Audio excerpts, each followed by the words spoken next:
Hi, this is Clarissa, and I'm coming to you with a teaching tip. And today's teaching tip is where and how your arms and shoulders should be when doing anything involving your hands and strap sequence.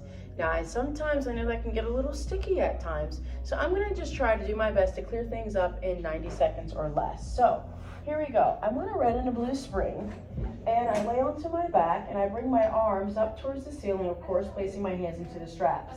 Now, this position is really a no-go because you already want to have some tension in the strap. So when you're doing this, immediately think to myself, I need to have a 180-degree angle between my knuckle and my shoulder, right?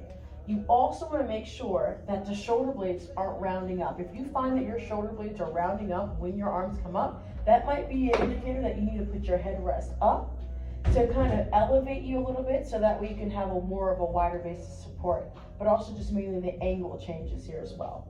So if you find, again, the shoulder blades are starting to protrude, or the shoulders are starting to come forward, that might be indicating to put your headrest up.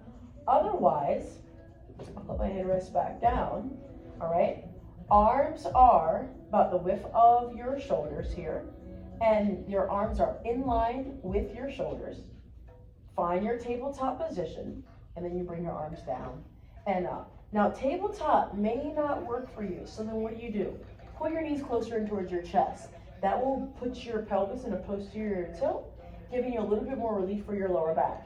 You can also place one foot onto the foot bar as an option if you need to have that support and that feedback, or you can place both feet on to the foot bar as you're doing your arms and straps. Now, the key things you want to make sure that you have when you're doing arms and straps is that your arms are truly in line with the shoulders. If you are going to work in tabletop, you try to work in neutral. If not, you can imprint. So neutral, small space between the lower back. Imprint, there's no space, nice and flat. And we're looking for that 180-degree angle. Your straps are already active in this position. Now, if you have wider shoulders, you are welcome to bring your arms out a little bit wider and do this positioning, okay? If that feels a little bit more accessible for you.